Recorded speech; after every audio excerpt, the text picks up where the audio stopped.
Halo semuanya, jumpa lagi di Shade Story. Hari ini kita akan membahas kisah Kasane, salah satu cerita hantu klasik yang populer di Jepang.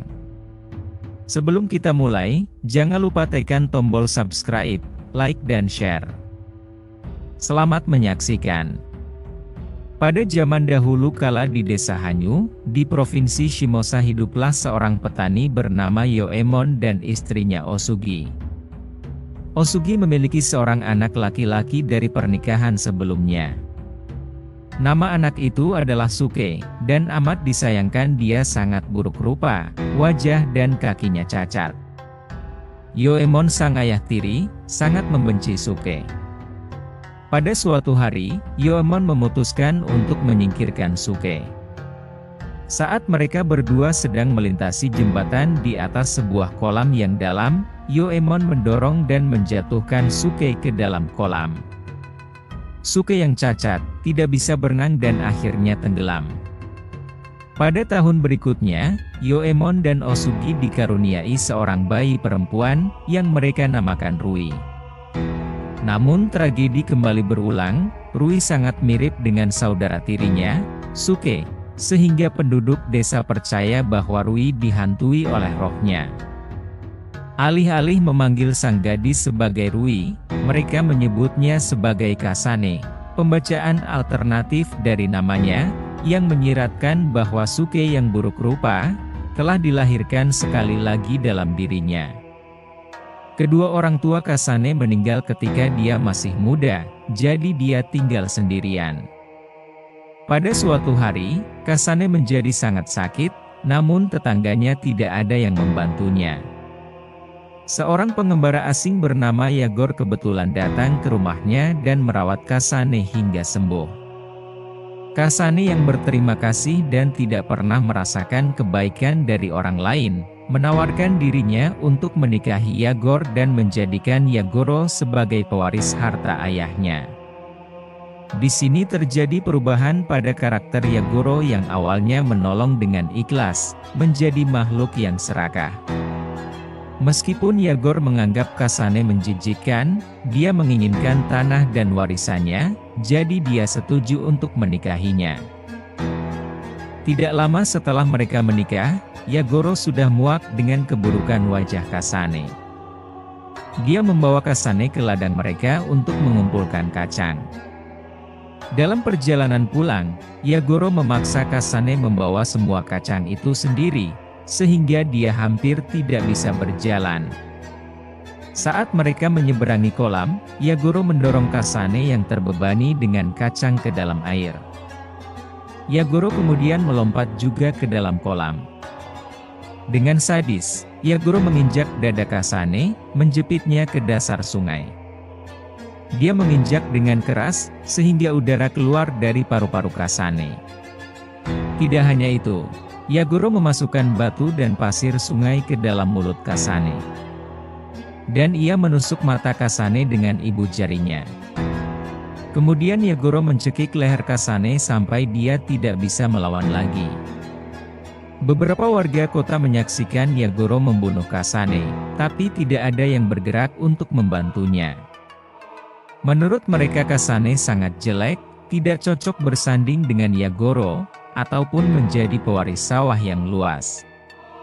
Seolah ada kesepakatan tak terucapkan untuk membiarkan kekejaman ini terjadi begitu saja. Yagoro melanjutkan hidupnya seolah-olah tidak ada yang berbeda, tinggal di rumah Kasane dan menjaga tanah keluarganya. Dia menikah lagi dengan sangat cepat, dan untuk sementara merasa bahagia. Namun, istri baru Yagoro meninggal dengan mendadak, tidak lama setelah mereka menikah. Yagoro kemudian menikah lagi, dan lagi-lagi istrinya meninggal mendadak. Hal ini terjadi berulang kali.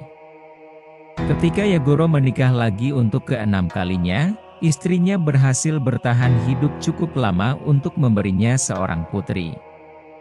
Mereka menamai putri mereka Kiku, dan untuk sementara mereka merasa bahagia.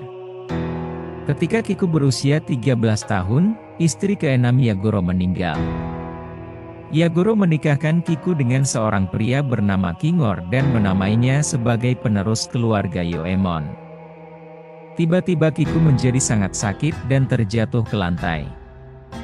Mulutnya berbuih dan berbusa, air mata mengalir dari matanya. Kiku menangis tak kuasa menahan rasa sakitnya. Dia memohon agar seseorang untuk membantunya. Tiba-tiba, suara berbeda keluar dari tubuhnya. "Aku bukan Kiku. Saya istrimu. Istri yang kamu bunuh. Kamu membebani diriku dengan berlebihan, kamu melemparkanku ke dalam kolam, kamu meremukkanku dan membuatku tenggelam. Jangan bilang kamu tidak mengingatku. Aku mengutukmu dan keenam istrimu. Akulah yang membunuh mereka. Aku adalah Kasane," teriaknya dengan penuh murka. Melihat calon istrinya dirasuki hantu yang menakutkan, Kingoro meninggalkan desa itu dan tidak pernah kembali. Tubuh Kiku berdiri dan menerjang Yagoro, tapi dia berhasil melarikan diri ke kuil desa. Yagoro memberitahu semua orang bahwa dia tidak mengerti apa yang dikatakan Kiku, bahwa dia tidak akan pernah membunuh istrinya sendiri. Penduduk desa, yang ingin menyelamatkan Kiku yang malang, menyeret Yagoro keluar dari kuil untuk menghadapi Kasane. Bahkan ketika roh Kasane mengancam dan mengutuk Yagoro, dia dengan tegas menyatakan bahwa dia tidak bersalah. Roh Kasane mulai menyebut nama dan mengutuk penduduk desa yang menyaksikan pembunuhannya namun tidak melakukan apapun.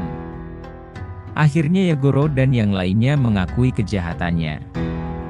Rui alias Kasane adalah orang yang tidak menarik dan buruk rupa, sehingga seluruh desa mengabaikannya. Meskipun Yagoro yang melakukan perbuatan tersebut, seluruh desa bersalah atas pembunuhannya. Penduduk desa yang tidak menyaksikan pembunuhan tersebut, namun tidak pernah bertanya tentang nasib Rui juga ikut bertanggung jawab. Adalah kesalahan mereka yang menyebabkan kemarahan Rui menciptakan hantu ini, dan kesalahan merekalah yang membuat Kiku malang menderita. Kasane melanjutkan, "Semua nenek moyang kalian ada di sini bersamaku di neraka." Dia kemudian melanjutkan untuk menyebutkan nama masing-masing leluhur mereka, dan membuat daftar kejahatan mereka. Kemudian Kasane membacakan semua kejahatan penduduk desa yang masih hidup. Kesombongan dan harga diri seluruh desa hancur, ketika dosa-dosa mereka diumbar oleh roh Kasane. Kasane meminta penduduk desa mengadakan upacara peringatan yang mewah, dan mendirikan sebuah patung Buddha dari batu yang indah, untuk menghormati Kasane guna mengakhiri penderitaannya. Namun, penduduk desa menolak keras biaya yang harus dikeluarkan untuk biaya pemakaman tersebut. Kasane memberitahu mereka, "Ayah saya memiliki banyak tanah di pertanian di sekitar sini. Jual, dan gunakan uangnya untuk melakukan pelayanan."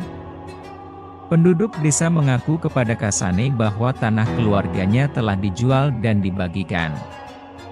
Kemarahan Kasane meledak.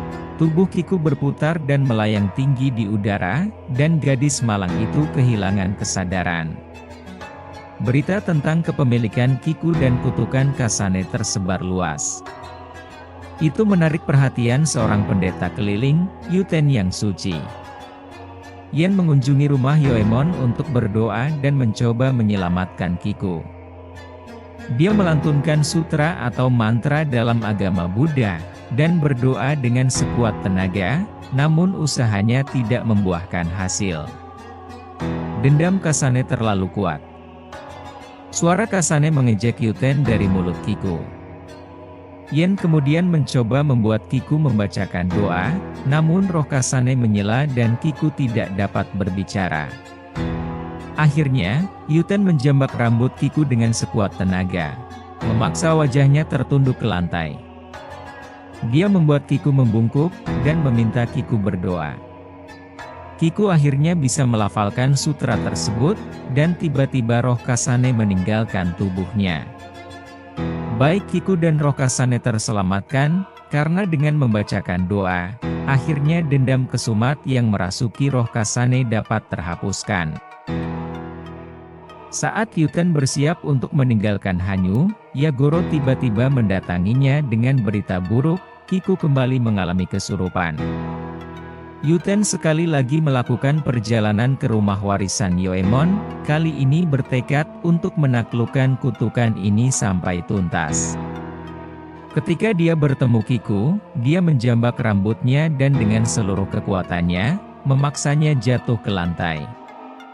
Saat dia menahannya, meminta dia berdoa, suara Kiku terdengar samar-samar bergumam. Yuten membungkuk ke dekat mulutnya dan mendengarkan. Lalu dia menoleh ke Yagoro, apakah nama Suke ada artinya bagimu? Yagoro belum pernah mendengar tentang Suke, dan tidak ada orang lain yang hadir juga mengenal nama Suke.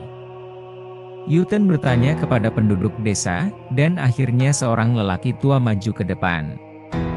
Sekitar 60 tahun yang lalu, ada gosip yang mengatakan bahwa istri Yoemon mempunyai seorang putra yang dibunuh dan dibuang ke dalam kolam. Saya pikir namanya adalah Suke. Apakah kamu Suke? Yuten bertanya pada Kiku. Suara Kiku menjawab, ya.